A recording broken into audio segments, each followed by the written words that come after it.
नमस्कार, न्यूज़ 18 राजस्थान में आपका स्वागत है और आपके साथ मैं हूं दिव्यानी व्यास। और आज हम आपके लिए एक खास पेशकश लेके आए हैं, तो चलिए शुरू करते हैं।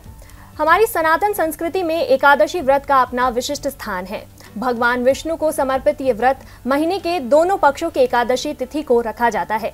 वैसे तो सभी एकादशी महत्वपूर्ण है, लेकिन उनमें भी देवशयनी एकादशी बहुत ही विशेष है, क्योंकि इस दिन से अगले 4 महीने तक के लिए भगवान विष्णु शयन के लिए चले जाते हैं और फिर कार्तिक मास के शुक्ल पक्ष की हरि प्रबोधिनी एकादशी के दिन जागते हैं। तो चलिए जानते हैं कि आखिर हरि शयनी एकादशी को विशेष क्यों है और इस एकादशी पर ऐसा क्या करना चाहिए कि भक्तों को भगवान की कृपा प्राप्त हो। और इस विशेष प्रस्तुति में हमारे साथ मौजूद है हमारे स्टूडियो में पंडित उमेश मिश्रा जी। तो चलिए उनसे जानते हैं कि आखिर एकादशी के व्रत की महत्वता क्या है, इस व्रत को रखने से आपको किस किस प्रकार की कृपा प्राप्त होगी। सभी भगवत भक्तों को नमस्कार। मंगलम भगवान विष्णु मंगलम गरुड़ध्वजः मंगलम पुंडरीकाक्ष मंगलाय तनोहरि। सनातन संस्कृति में कई पर्व हैं, लेकिन एकादशी व्रत जो है बहुत ही विशिष्ट स्थान रखता है। इसलिए ये हर महीने में सिर्फ एक बार नहीं, महीने के दोनों पक्ष, शुक्ल पक्ष और कृष्ण पक्ष की एकादशी तिथि को रखा जाता है। और इस तरह आप समझ लीजिए कि ये साल भर में 24 एकादशियाँ होती हैं। अधिक मास होने पर, जैसा कि इस साल हो रहा है, श्रावण का अधिक मास लग रहा है, पुरुषोत्तम मास लग रहा है, तो इस साल भगवत भक्तों के लिए एक विशेष अवसर है, क्योंकि इस बार 26 एकादशी हो रही हैं। तो ये 24 एकादशियाँ होती हैं, अधिक मास होने पर 26 एकादशी। लेकिन ये कुछ एकादशी ऐसी हैं जो विशेष रूप से महत्वपूर्ण हैं। वैसे तो सभी एकादशी महत्वपूर्ण हैं, लेकिन ये जो देवशयनी एकादशी है, जो आषाढ़ शुक्ल पक्ष की एकादशी तिथि को मनाई जाती है, विशेष रूप से महत्वपूर्ण है। क्योंकि धार्मिक मान्यताओं के अनुसार भगवान विष्णु इस दिन से लेकर अगले 4 महीने तक, श्रावण, भाद्रपद, आश्विन और कार्तिक, अगले 4 महीनों तक वो शयन के लिए चले जाते हैं, विश्राम के लिए चले जाते हैं। और फिर कार्तिक शुक्ल पक्ष की एकादशी, जिस दिन देव प्रबोधिनी एकादशी आती है, उस दिन जगते हैं। तो आखिर ये जो सोने चले जाते हैं, तो ये 4 महीने क्यों विशेष होते हैं, इसकी भी एक अपनी परंपरा है, एक कथा है। इसे चातुर्मास कहा जाता है। तो इस दिन भगवान सोने चले जाते हैं और माना जाता है कि इन 4 महीनों के दौरान भगवान शंकर जो हैं पूरे ब्रह्मांड का संचालन करते हैं। इसलिए देवशयनी एकादशी विशेष रूप से महत्वपूर्ण है। जी पंडित जी, और देवशयनी एकादशी को हमें किस प्रकार की विधि को अपनाना चाहिए जिससे भगवान की कृपा हमें और मिल सके, किस तरह से हमें व्रत का पालन करना चाहिए? देखिए, एकादशी व्रत जो है बहुत ही स्वच्छता और आस्था श्रद्धा के साथ इस व्रत को रखना चाहिए। सबसे बड़ी बात है कि एकादशी के दिन पूरा दिन निराहार रहकर दोनों वक्त, सुबह और सायंकाल, भगवान विष्णु की विधिवत षोडशोपचार पूजा करनी चाहिए। अगर भगवान घर में आपके शालग्राम की मूर्ति है, तो शालग्राम स्वयं प्राण प्रतिष्ठित होते हैं, उसमें भगवान विष्णु की आप पूजा कर सकते हैं। अगर शालग्राम आपके घर में नहीं है, तो भगवान विष्णु की प्रतिमा या उनकी तस्वीर को विधिपूर्वक स्थापित करें और उनका व्रत करें और सुबह सायंकाल षोडशोपचार से पूजा करें। पाद्य अर्घ आचमने ओम सहस्रशीर्षा पुरुषः सहस्राक्षः सहस्रपात सभूमि गौं सर्वता स्मृत्वा दशांगुलम। आवाहन, ध्यान और आसन के बाद पाद्य अर्घ आचमन अर्पित करें।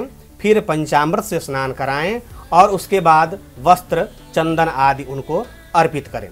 इसमें जो है विशेष देवशयनी एकादशी में विशेष करना है कि चूँकि भगवान आज के दिन से सोने चले जाते हैं, इसलिए भगवान को विशेष रूप से नर्म बिस्तर पर उन्हें शयन कराना चाहिए और फिर उनको पूजा करने के बाद नर्म तकिया गद्दे लगाने चाहिए। इसके करने से भक्त को विशेष फल की प्राप्ति होती है। इसके अलावा जो है, इस देवशयनी एकादशी के बाद चातुर्मास शुरू हो जाते हैं। इस बार श्रावण 2 महीने लग रहा है, एक अधिक मास और एक शुद्ध श्रावण।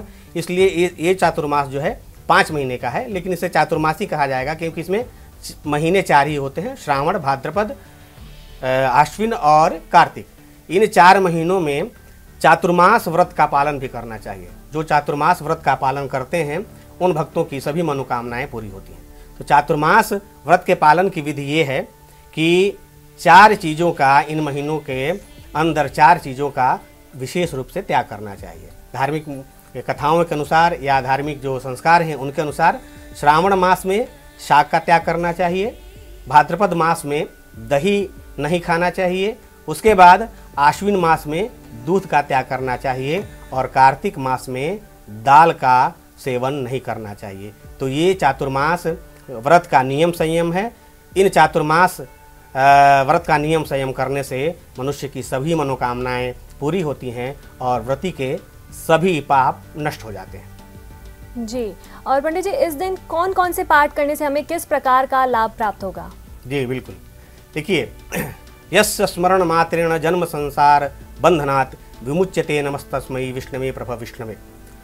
जो कलयुग में सबसे महत्व बताया गया है वो नाम पाठ का ही महत्व बताया गया है। भगवान का नाम पाठ करना जो है विशेष फलदायी है कलयुग में। और इस देवशयनी एकादशी पर विष्णु सहस्त्र नाम का पाठ करना सबसे उत्तम माना गया है। भगवान विष्णु के 1000 नाम कहे गए हैं और उन 1000 नामों का पाठ करें। संभव हो तो तिल और घी से, काले तिल और घी से विष्णु सहस्त्र नाम का पाठ करते हुए हवन करें, इससे विशेष फल की प्राप्ति होती है। जी पंडित जी, और एकादशी का व्रत करते हैं और कल से भगवान निद्रा में चले जाएंगे, तो इसके पीछे की कहानी क्या है कि आखिर भगवान 4 महीनों के लिए ही क्यों सोते हैं और इसके पीछे की क्या कहानी है? जी बिल्कुल सही बात। देखिए, वैसे सभी भगवान विष्णु जो हैं इस सृष्टि के पालन करता हैं, तो उनको भी विश्राम की आवश्यकता है। तो एक ये तर्क है कि विश्राम के लिए चले जाते हैं। इसके पीछे धार्मिक कथाएं भी जुड़ी हैं। माना जाता है कि जब भगवान ने वामन अवतार लिया था, बलि ने तीनों लोकों पर अधिकार कर लिया, दैत्यराज बलि ने तीनों लोकों पर अधिकार कर लिया था, तो उसे परास्त करने के लिए देवताओं ने भगवान विष्णु की आराधना की और तब भगवान विष्णु ने वामन का रूप धारण किया और राजा बलि से उन्होंने 3 पग जमीन मांगी, भूमि मांगी।